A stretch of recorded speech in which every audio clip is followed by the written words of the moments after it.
Today is Monday, May 21st, 2018, and we are at the Moline Public Library in Moline, Illinois. My name is Jan LaRoche. I will be interviewing Roald Zvonik for the Illinois Veterans History Project on behalf of the Moline Public Library. Roald was born on May 13th, 1926, and is 92 years old. Is that correct? That is correct. Okay. All right. Well, I wanted to ask you first, what was your childhood like? You know, who were your parents? What was going on in your life before you started to serve? Well, we was extremely poor, and my father was sick for a long time before he died, and I was 14 years old, and we was on relief, or I don't know what they call it nowadays, and in like in elementary school on my way home, during the winter time, the rich people couldn't afford stokers for their coal. That was before gas furnaces started. And so I had a route that every afternoon on my way home from elementary school, I would put fresh coal in there and take out the clinkers. And then when I got a bit older, I had a paper route. And I saved money from that. And my elementary school education, I had trouble with arithmetic. I don't know why, but I did, but I don't know anymore. I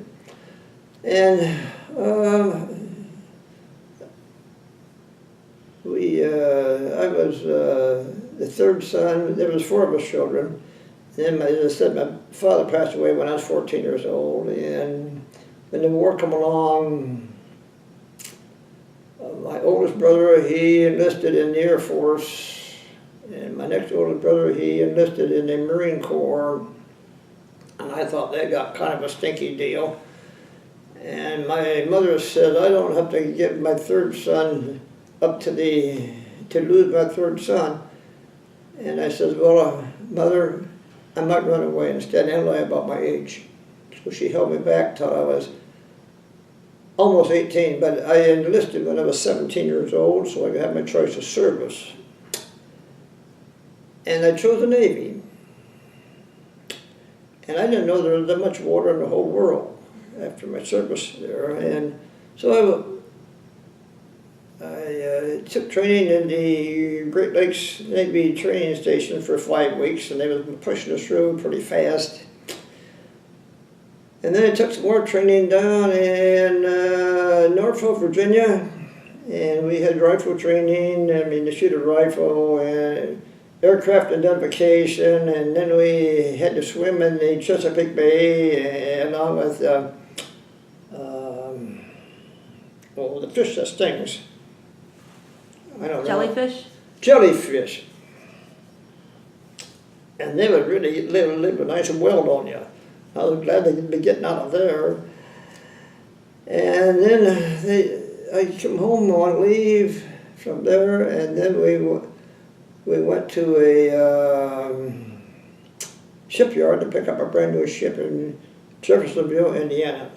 And it was the LST 32722, which I was assigned to. We picked it up at the shipyard, and they were still welding on it when we arrived, and of course the crew was made up a mishmash of people from all over the country, even back in the hills of Kentucky and in Brooklyn. You had trouble understanding the people from Brooklyn. And one of the fellows there, he was on fire watch from the hills of Kentucky. I don't think he'd even seen welding before. And he looked at it with his bare eyes for hours and hours and hours, and they swelled all shut for him for a long time afterwards. But to learn. And we sailed the ship down the Ohio River, and I was a seaman, a second-class seaman, which is about the same as a private first class. And sailing down the river there, and well, in retrospect, when I was in Great Lakes, I was accused of breaking some rules or laws, and I got punished for it. And I thought, well, in my teenage thinking, if I'm going to be punished, I'll give them something to punish me for. So we did. Over my time there, and sailing down the Ohio River there, the captain, he wanted to be, he was regular Navy, and the rest of us was reservists. And they had a bell on the ship there too. In the ship's bells, there's it'd ring up to 8 bells every 4 hours, and it was my turn to ring the bell, and it called attention at the time, and I was very vigorously rattling it back and forth, and it cracked. So I broke the ship's bell. And then they wanted me to help clean the parts for the anti-aircraft guns, and I didn't want to be a gunner. There's no future in that, and so I lost some parts, and they didn't want me anymore, and I was thankful for that. And we got down to New Orleans, and we got some more supplies, and then we went to sail the ship to Florida. First time I was on the ocean, I even seen a ship, and this is the kind of ship you could drive up on the beach and open the doors and drop the ramps, and the vehicles and the troops could go off there. And we was laying off the beach there, and he had ground swells, and that's when I got seasick. And I was so sick, if I had enough strength, I would have jumped overboard, but I didn't have enough strength to. And I thought, well, after a couple of days of that, why, you better start getting over it, and so I did. 99% of it did. And we was outfitted in New Orleans, and we had another LCT, a landing craft tank, loaded on our main deck and anchored down. And we departed New Orleans, and they don't tell you nothing anyway. And we went down to, we sailed down to the Panama Canal, so we knew we was going to go to the Pacific. And we called the Panama Canal the Big Ditch. And being young and boisterous, why, we went into a nightclub down there, and as soon as you walk in there, why, ladies in evening gowns would latch onto your arm and buy me a drink and all that, and about 4 or 5 or 6 of us there, and so we did, and we had already warned about it that one of the ladies there, she didn't hold her glass tight enough, and one of our guys grabbed it, and they were served tea instead of whiskey, and so we got a little bit rambunctious there, and pretty soon we were surrounded by giant-sized men in tuxedos, and they advised us to leave, and we took their advice. And then we started heading towards the Pacific, and it was in a fleet of 3 ships. And we were sailing along, and sometimes the water was just as smooth as this tabletop was, and other times I got a little bit rough there. And one of the sailors on one of the other ships there had an appendicitis attack. And we only had pharmacist mates aboard, and they had a book as to how to take out an appendix. And so we had to maintain radio silence because you have 3 ships and you have equipment and everything else, and you couldn't break a radio silence, and that was a law there. And anyway, the word was passed around, and none of the pharmacist mates wanted to try to take the man's appendix out, and he finally died then, and so we had our first burial at sea. And we was traveling 32 days without stopping, didn't see any other land, didn't see any other ships or nothing else. And we pulled into the Admiralty Islands, and we pulled into the harbor there, and the first thing I looked at was a great big freighter there, and it had a great big hole blown in the side of it, and I thought, well, hell, I'm in a war zone. And we sat there for a couple of days, and I guess you might say a rest, and Then we went to different ports throughout the area there, and we went to New Guinea. I don't know the name. Anyway, New Guinea, and it was a Fuzzy Wuzzy tribe. And the Fuzzy Wuzzies, their black hair was looked like an inverted bowl over the top of their heads, and the men had the bone to the bottom part of their nose, and they had steel armbands on their arms where the muscle was, and the muscle bulged out over that, and everybody wore a loincloth. The women and both. Everybody was bare from the waist up. And we walked along there, and we seen a Red Cross tent. Oh, they got cold pop. Sounded good, except that there was no fizz to it. It was all flat. They didn't have any carbon dioxide and stuff there anyway. So we did our thing and sailed from port to port and hauling this and hauling that and this and that and that and this, and we hardly had any rest. And we always had to stand a watch, and each watch was 4 hours long, and every third day you had watches that covered 12 hours, and then 8 hours, and then 4 hours, and that was your routine all the time. And we got into Manila right shortly after they had invaded that. And going into Manila, on our left-hand side as we were going into Manila Bay was Corregidor. It's an island there, and then Bataan was next to there too, and that's where they had the death march at, which we didn't know at the time. And the island of Corregidor was all covered with white parachutes. Excuse me. and I had talked to one of the people afterwards, and he was a parachutist, and they dropped them so low that the parachute would just open and their feet was on the ground, because otherwise they could get shot pretty easy. And as we sailed into the harbor of Manila, I counted 50 ships sticking above the water, and one of them was a Japanese hospital ship. But the rules of war says you don't protect your merchant vessels by parking a hospital ship there, so we sunk the damn thing.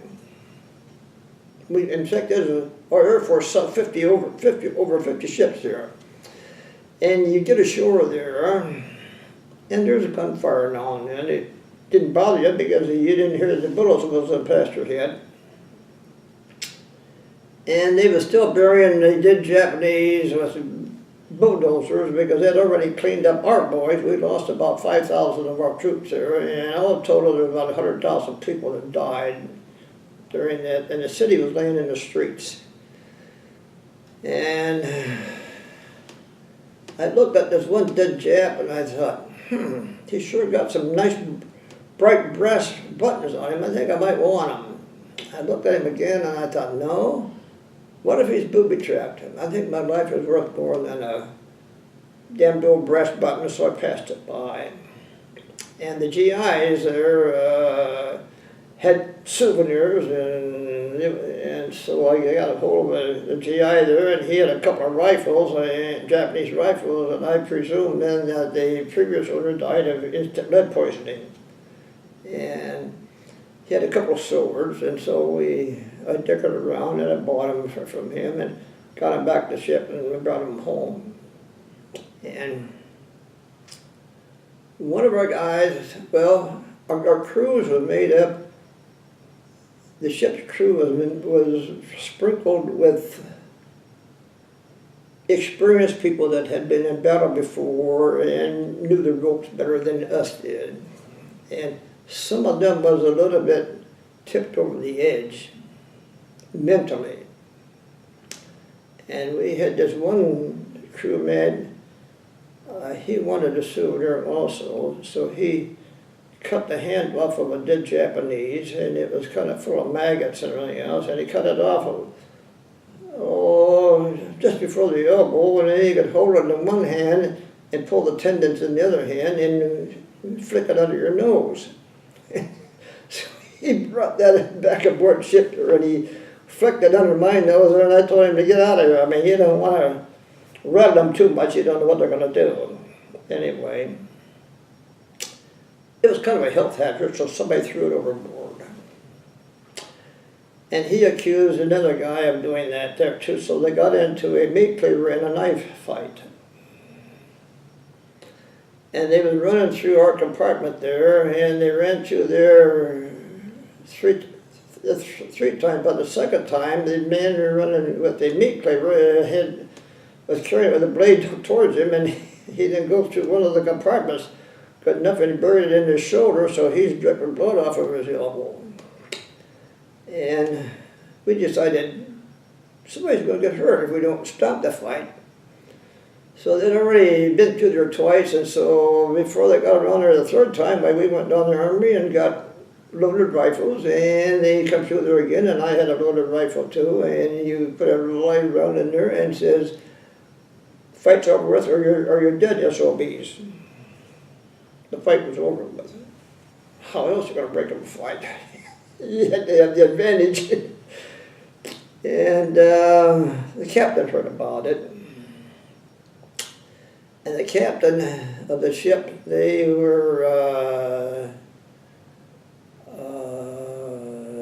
chief of boatswain's mates, and since officer training and everything else, I kind of slim, they made him an officer for 90 days, in 90 days training, and he was rigger Navy, and he didn't really like the reserves, us, and he called us all down on the tank deck.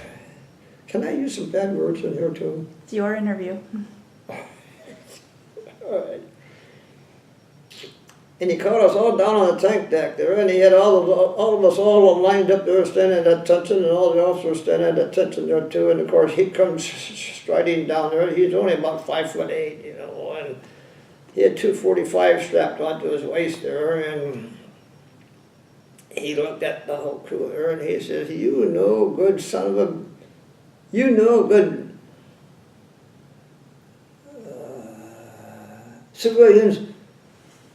They ain't worth a damn." And he said, "You pull that shit of my ship, you pull that shit of my ship again, I'll shoot you between the eyes." And with that, he pulled a 45 out and went and shot. Well, I presume it was a blank, otherwise they would have been running around there, and that kind of got your attention. Everything was hollow. And he asked some silly-ass questions about Navy rigs, and if people couldn't answer right now why they got put in a brig, and some of them got put in a brig for maybe 5 days on piss and punk. And piss and punk is bread and water. And every third day, you get a full meal. Well, of course, if you're guarding your shipmates, your friends, well, they didn't go hungry. They had plenty of candy bars. And anyway, those two misfits, they one of them had a general court-martial, and the other one had a summary court-martial. General court-martial's about like a murder rap now. So that problem was solved. And then we had another man aboard there that he didn't want to bathe all the time. And he was stealing other people's clean clothes, and he wouldn't send his clothes to the laundry. So we solved the problem by stripping him down, ganged up on him and stripped him down and threw him in the shower, and we had GR brushes that you scrubbed the decks with. And we drew blood on him. He was clean. Problem solved.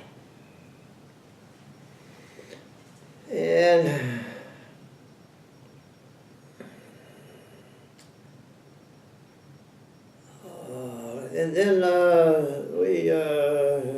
we went through 3 landings or invasions, whatever else you want to call it, and one of them was kind of big. I mean, we had the troops loaded aboard, hundreds and hundreds of troops aboard, and there battle gear and rifles and hand grenades and dynamite and all this kind of stuff too. And we had 3 battle cruisers that we always get up at the break of dawn and have breakfast, and we fed everybody so everybody can die with a full stomach if they have to.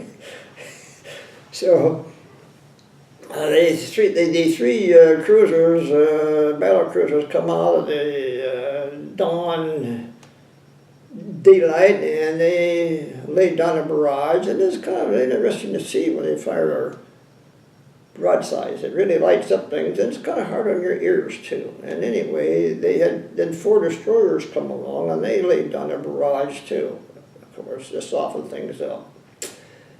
And then they sent in the planes, and they strafed and bombed the beach and all this kind of stuff like that there too. And then they sent in the rocket ships, which was real small ships, and they got in close to the beach, and I thought they was going to blow all the sand off the beach.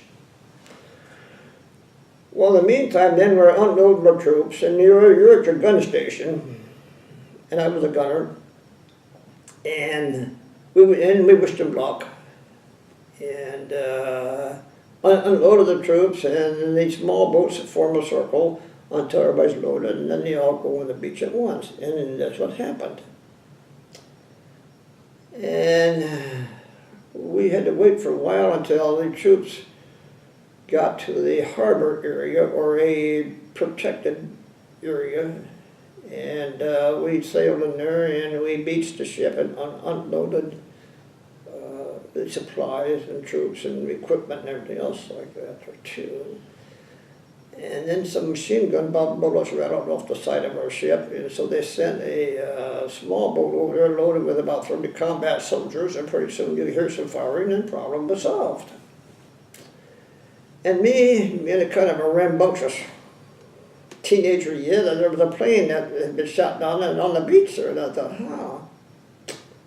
what if I could go off the ship and get a souvenir off the thing? So I did. It wasn't allowed on the beach, but I broke rules and laws that made to be broken, and I did. And me and my blue uniform and work clothes, and amongst the khaki colors, I stuck out like a sore thumb, but I did curl up on the wing of the plane, and I reached in the cockpit and took out my knife and pried off a nameplate and put it in my pocket, and then I thought, oh, there's a house up there. I think I might go up and see what's in the house. Well, they spotted me from the ship, and they told me to get back there pronto, and so I did. I didn't disobey orders, and about an hour later, 3 GIs went in the house to search it, and it had been booby-trapped, and as soon as they stepped through the doorway, everything blew apart on them and blew them apart too, so I was kind of lucky there, I think. And then we would run in supplies back and forth to the invasion point, and the LSTs formed kind of like a link in a chain, and one of them was torpedoed and sunk in 38 seconds, so you really don't have time to pack your toothbrush. You get the hell out of there as fast as you can. And talking about torpedoes, we was in a big convoy, hundreds of ships. Well, I don't know, I mean, it was really a large one, and anytime you go between 2 islands, you'll always call that Torpedo Alley, because a submarine can sit there and wait for you. And it came true. And our escort vessel, which was a destroyer escort, was listening for submarines. Well, he couldn't hear me because the submarine was quiet. And he was torpedoed, and it stopped him dead in the water, and it happened around noontime, and we're all having lunch, and so you got to get the hell out of there and get out to your gun station just in case. And it didn't sink him, but we got out of there as fast as we could. The ship, at top speed, would go 12 miles an hour. The cruising speed was 10. So we got out of there. And we had air cover all the time, too. I mean, we had airplanes flying over our head 24 hours a day to ward off anything else like that. But that's part of the wartime stuff, and you didn't really think nothing of it. And pardon me.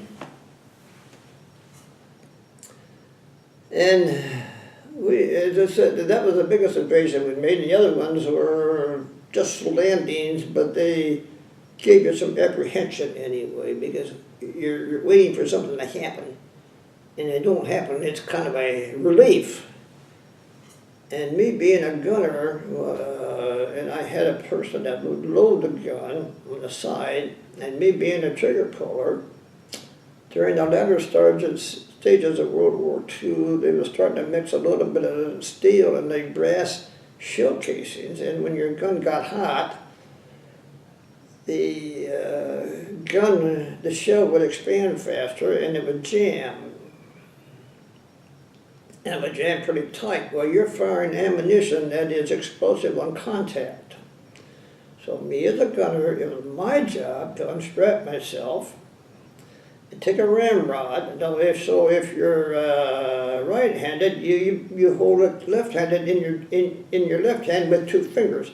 And you reach down the barrel and pound on that thing. So if you pound too hard, you're only going to blow these 2 fingers off. It's kind of a safety hazard, you know. And then after you got it loose, well, then you had to be running around there before the powder started burning on you too, and then you picked up that hot shell and threw it overboard. So it kind of kept you on your toes.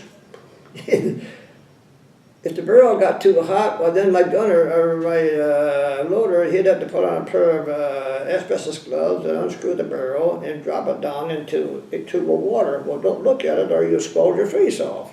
And then you had to screw a new barrel on. And then we got into Zvonik Bay in the Philippines. We had been there before anyway. And one time when we was going in there, our ship did not identify itself, and when we rounded the island there, all the ships had all their guns pointed at us. Kind of scary in a way. Anyway, that's what had happened. And so there was an island there, and we used it for recreation. And before World War II, we had coastal defense guns up there. The biggest one was a 10-incher, which is a pretty good size. And the gun was sitting on top of the island, of course, and on top of a hill, and underneath was where the ammunition was stored at. And they had big steel doors for the ammunition. And you don't think nothing of it because you're handling them all the time. We go in there smoking, you know, and all that. And the ammunition is stacked about as high as this room here, you know, and all that. And we would be drinking a beer and everything else. And another time I was ashore there, our steward's mates in those days, the black sailors, they only served the officers. And when I was brought up to treat them the same as anybody else, and so I did. And we were sitting in the shade of a bombed out house. They were having a beer there, and all of a sudden somebody was up there smoking, and the whole damn thing blew open. And the funny part of it was the steward's mate had a tendency not to move very fast, and I thought I was a faster runner. And when that thing started blowing up, well, we started running away, and I looked over my shoulder, and I could see one of those great big steel doors coming, flipping towards me. And I was running as fast as I could, and those steward's mates passed me by like a standing still. I thought it was kind of humorous. So, another time we was in a typhoon there in Zvonik Bay, and we were dragging anchor, and the ship was out of control, and one of our small boats was trying to pick up some of our people on the island yet, and the waves got too big for it, and it sunk. Nobody was lost because they had their life preservers on there, and our ship was being swept towards another ship tied up at a dock there, and I was wondering, why are those people running off the ship? And we were going to collide with it. And I did my best, and everybody else did to cushion the side over there, and we tore up the starboard side of our ship there pretty bad. And then they kind of come to find out afterwards the reason why everybody was running away was because it was loaded with aviation gasoline. And we were kind of lucky. There was no sparks to blow us up. And then we start training for the invasion of Japan. Well, go back to Manila. As I said before, the streets, that city was laying in the streets, and they'd only taken a bulldozer, and bulldozers they jumped from the side so you could drive through there or walk through there. And some of my friends and myself, we seen a bank there, and the vault door was open, and it looked like, oh, full of money. Oh, so we dashed in there, and it was full of money, all right, but the Japanese had printed invasion money for the United States, and it was all paper money. It was paper pennies and paper nickels, dimes, quarters, half dollars, and fives, and everything else. So if they invaded the States, they already had their printed money, which would, I mean, that would have been it. And the story was, if the Axis power would have won the World War II, Mississippi River was a dividing line. Everything east of there would speak German, and everything west of there would speak Japanese. So we'd be speaking German now, if we're still alive yet, but I don't think so. Anyway, we was training people for the invasion of Japan, and the rumor was they was expecting about 1 million of us to die on the beaches, and I didn't really envision. I thought, well, that's going to be my life there. I'm going to probably be on the initial wave there and everything else. And for 30 days straight, we went out firing all day long. And that's one of the reasons why I think I'm hard of hearing now. And aboard ship, life aboard ship, you hit a bunk and we slept 3 high. And if the battle alarm sounded, then you're sound asleep, no matter if the ship was rocking real hard or not. You got up, you dressed, you had to be covered with your clothing to prevent flash burns, and run up to the next deck and uncover the gun and load it and cock it and report in 30 seconds. If you're seasick, you do that along the way when you're running. Hope you don't slip with somebody else's stuff too. And that's life aboard ship there. And so we were training them for about 30 days or so. And then they dropped the atom bomb, and I thought, how could one bomb do all that damage? It just didn't seem possible. I mean, I've seen Manila where they had waves and waves and waves of bombers and everything else, and I thought, one bomb couldn't do that. But anyway, I'm thankful that they did drop the atom bombs. But going back a little bit before that, we was in the area of Saipan and Tinian. And that is where our B-29 bombers took off to bomb Tokyo in Japan mainland. And we would watch them come back from that bombing raids, and if there's too badly damaged, you could see the crew bail out, and they sent the airplane out there to crash at sea. And anyway, when we got word that they had accepted our surrender terms, we was kind of happy about that. And I was always thinking, well, I hope that submarine commanders get it, because they spoiled my lunch once, and I might get spoiled again. And we got into Yokohama, about 2 weeks after they signed the peace treaty. And there was one of the tugboats in the harbor there named So Sorry, and I thought, oh, that's what they used to say to us, so sorry all the time. And of course you're looking for souvenirs, and one of the roadside peddlers there, he had a bunch of campaign ribbons out that the Japanese Army gave them. And one of our guys was asking this and that and that and this. I wasn't too much interested in it, and he pointed to one, and he the Jap says, well, that's from Pearl Harbor. And the next thing I knew, somebody kicked him under the chin and sent him over backwards and everything scattered on him. Because some people had a lot of hard feelings towards him. I do too, of course, but I didn't want to harm him that much. And being kind of rambunctious, when we went ashore there, we could only take one package of cigarettes with us. They confiscate the rest of it. They throw the bushel basket. So when we went ashore again, we sent a decoy through there with some extra cigarettes, so they'd be busy throwing them in the bushel baskets, and another one of myself decided we was going to run through and grab the bushel basket on each side and run away with it. And we did. And the MPs there, they were starting to gain on us, and we looked at each other and we dropped the bushel basket there, and he went one way and I went the other way, and the MP, one of them decided to chase me, and I went to a Japanese house, which you're supposed to, the courtesy says take your shoes off first, and they had rice paper for windows and sliding doors, and I went through that without opening the door.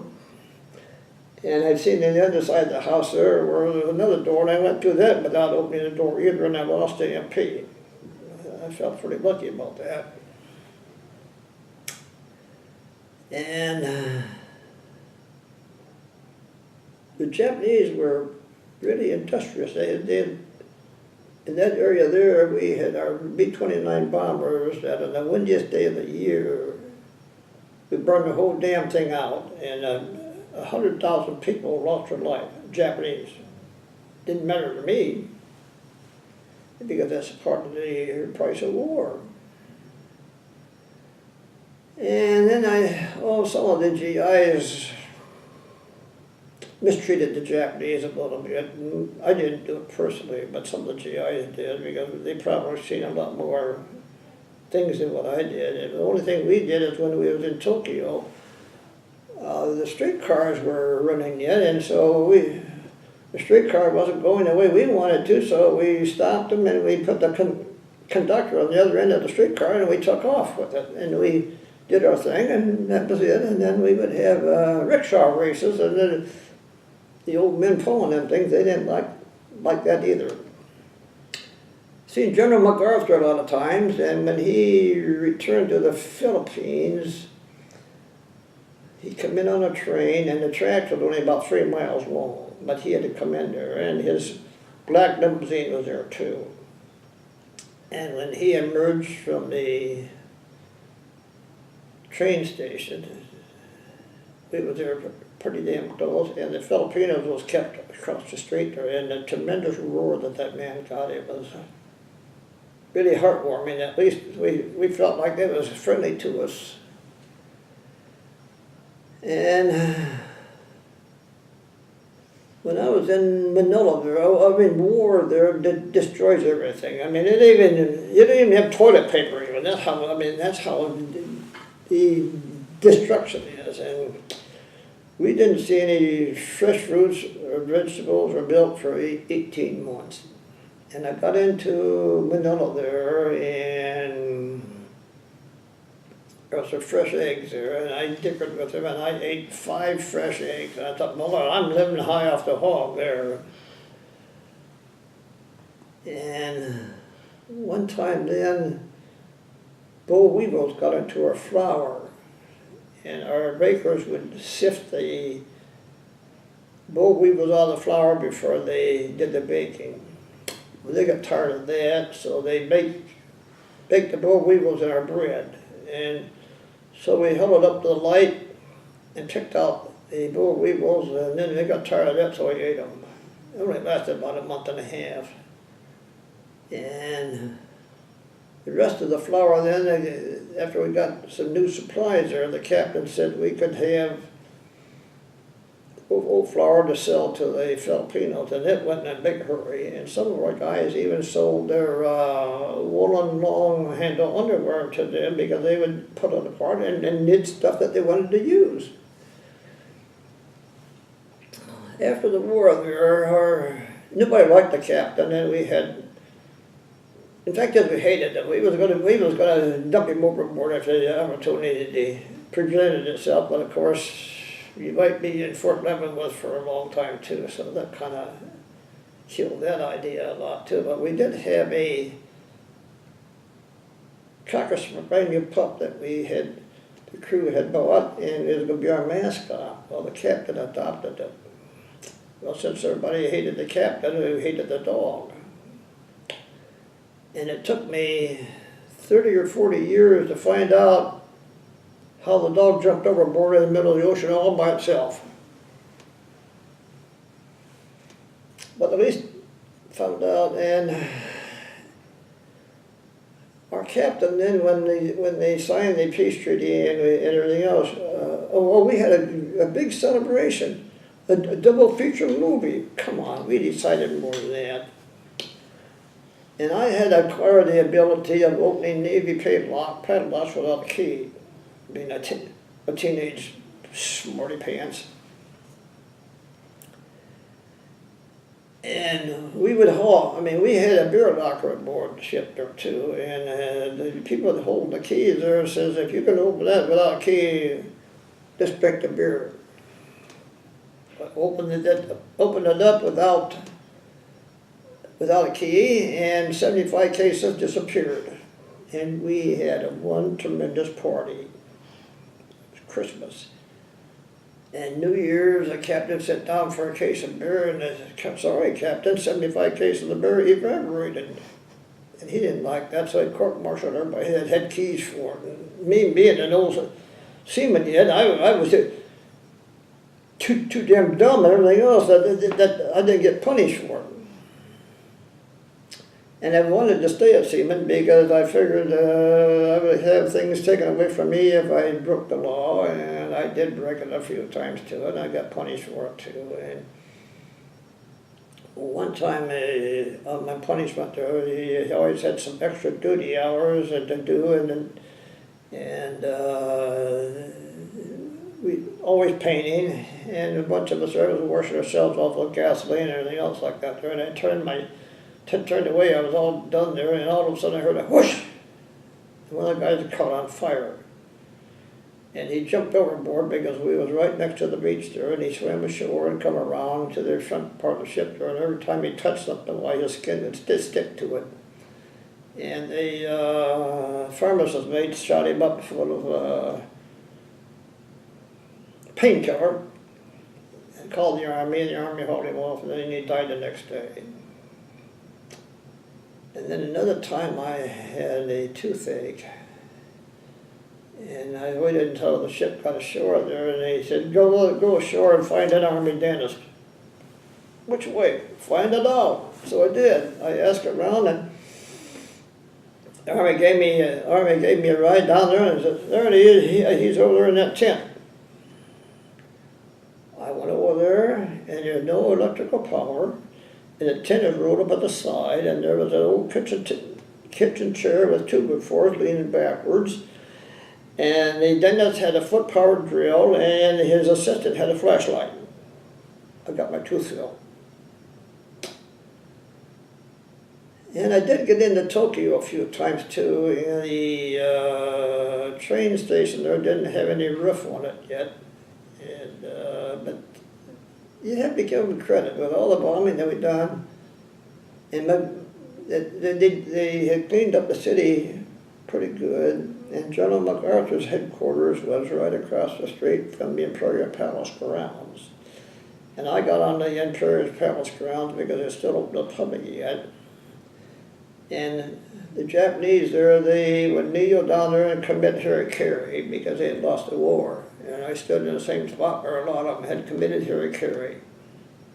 Didn't bother me any, but I guess that's about the end of my story. Did you want to tell us about some of the medals and awards that you got? Say again? Did you want to tell us about some of the medals and awards that you got? Well, I don't remember what I wrote down, but we earned them all. You'd said something about the Navy Occupation Service Medal you wanted to talk about? Oh, the Navy Occupation Service Medal was generated in 1947, and it was called the Japanese Occupation Medal, but that created after my ship come back to the United States in 1946. So it was created afterwards, and so it doesn't show on my record that we earned it.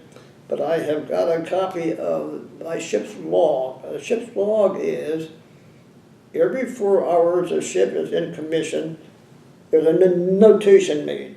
Steaming as before, like I said before, that destroyer escort was struck by a torpedo, and that's all it said. They don't say nothing else about it. Or if you make a landing, you made a landing so-and-so, and period. There's nothing else on it. And I haven't never applied for any of the medals yet, but one of these days I might. Anything else that you want to tell us? No, I guess not. That's enough, isn't it? No, that's plenty. Well, thank you very much for agreeing to do this interview with us, Roald, and thank you for your service to our country. Oh, can I say something about Vietnam? Absolutely. Okay. Well,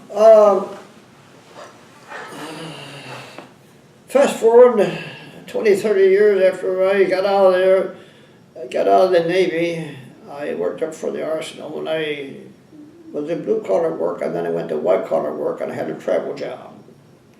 And I had traveled to Germany a couple times, and all throughout the United States at Post Camp and Station. I was an Army field teacher. And one day they said, "Hey, Mr. Zvonik, you're going to go to Vietnam." And I said, "No, I'm not, because they missed me once, and I don't want any hole poked up my hide. They missed me once. Well, I'll tell you what, if you don't go, we're going to fire you." So I went. And I got off the plane in Saigon there, and the racket and everything else, and the smell is just the same thing as it brought back memories from World War II. And of course we had people from the arsenal that met me there. They had different functions to do there. And you cross an international date line too, so you're kind of tired and everything else like that there too. And my cohorts there, they had Army housing was non-existent, so we stayed on the economy. We stayed in a Vietnamese hotel. And about 3 o'clock in the morning, somebody pound on my room. I finally woke up, and it was the Vietnamese National Police, which we called them white mice, because they had white helmets on them and white shirts, and they was armed. And I opened the door, and the hotel staff was standing there too, and they come in and they looked my room over, and I don't know what they want. I don't speak Japanese either, and they looked at everything else, and they didn't find nothing, so they went out, and I kicked the door shut, and I told the guys the following morning, "Oh, we forgot to tell you. Certain floors of this hotel is used as a house of prostitution.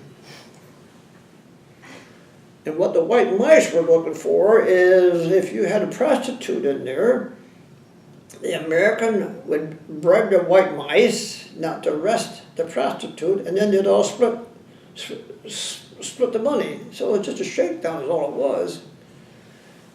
And then I was assigned a jeep there too. And the Vietnamese stole us blind over there all the time too. In fact, we even dyed our gasoline blue, so we knew if they had blue gasoline, it was stolen from us. And my job was to teach Cobra helicopter armor, Cobra helicopter gunnery, and to the GIs there. And they had a minigun on the front end of it there too that would shoot up to 4,000 rounds a minute, but you couldn't shoot that fast because it would melt down after we shut it down after 8.5 seconds. And then it had a grenade launcher on the front of it too, and that was my responsibility too. But then they had a pile of rockets on each wing of 25, but that was not my responsibility. But you did what you had to do. And I would go out in the field. I would take the Jeep out to Bedwell, which is about 20 miles away or so. And one time, I'm driving along there and I noticed that the Jeep was overheating. Oh, I crossed the culvert there, like. I mean, it was down Bidwell there. So I parked the Jeep alongside the road, and I'm in an Army uniform because we had to wear one because the other side had a price on our heads. And if they would have captured us, they could have retired for life for the price that they would have gotten paid for us. So that's why we had Army uniforms. And no insignia. I mean, you're a civilian. And our title was Department of Army Civilian, and the Army called us dumbass civilians instead. And sometimes I think that's right, but anyway, I decided I was going to run down the embankment. I took off my steel helmet, I got down on my knees, and I'm scooping water out of the creek there, and I heard it click, click. And my thoughts was, oh shit, is this how it's going to end? I know a click when a rifle was pointed at you, and I thought, well, get enough nerve around there to turn around there so they can see the agony in your face when they shoot you. And I did. And I smiled ear to ear, and I pointed to my helmet full of water, and they lowered their rifles. And I didn't go back after the second helmet full, but it kind of scared me a little bit too. And then I was working at my desk, and pretty soon rockets were coming in. And you get the hell out of there to a safer place. And then I was there when they signed the peace treaty, 72. And I says, don't go to work, guys, because they're going to give us a send-off. The peace treaty took place at 8 o'clock in the morning, and at 7:30 the rockets come in to my work area, just like rain. And at 8 o'clock, bingo, turned off.